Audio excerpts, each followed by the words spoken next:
Most people walk around with no goals, no ambition. They don't know where they're going. It's like a ship with no destination. If you don't know where you're going, you'll never get there. Once you know where you want to go, then you direct your time, your energy, and your attention to what? To the execution and the achievement of that goal. If you want to make money, you will make money. If you want a good network, you will have a good network.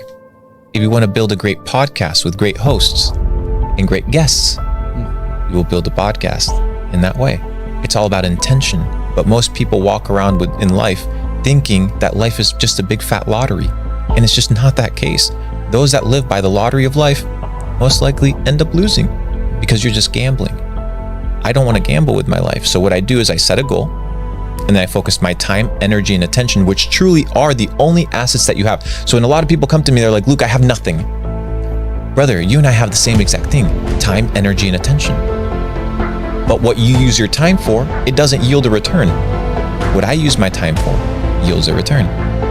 You get paid in proportion to the difficulty of the problems that you solve. Elon Musk said that once. You get paid in proportion to the difficulty of the problems that you solve.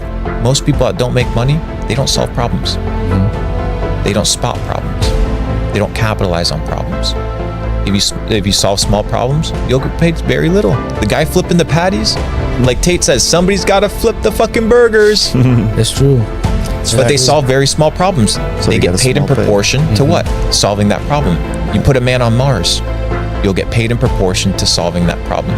So you need to focus your time, your energy, and attention to solving big problems. And hopefully your goal is to serve humanity. So you align your goal with a servant's heart of providing for humanity. And of course, there's scammers out there. There's people that aren't good, but I'm not talking about those. I'm not talking to those people. I'm talking about people I want to build real, sustainable, and scalable businesses. That is going to require time, energy, and attention. But you need to know where you're going. Everyone is self-made, but only the successful people will admit it. The unsuccessful people will not admit that they created that lack of success. They will blame the big man. They will blame the imaginary thumb that's pressing them down. They'll blame religion. They'll blame race. They'll blame everything except themselves. Every person is self-made. Every single person is self-made because you are a construct of what? Your thoughts and your decisions. Nobody told you that you had to go do something. Nobody told you that you had to think a certain way. And if you did, and somebody told you that, are you a slave? Or are you a free person? And if you understand that you have freedom and sovereignty, now you understand, like you said, you're fully accountable for every decision that you make. And when you're successful, oh, you want all the praise, right? When you're successful, hey, look at me. Look what I did. I'm fully responsible for this. But it's the same thing with lack of success, and it's the same thing with failure. And most people, when they fail, they don't like to look at themselves in the mirror and say, you know what? Maybe I have to change. People want change to happen to them. They don't want to change. And when you realize that change isn't going to happen to you, you need to actually proactively determine your future.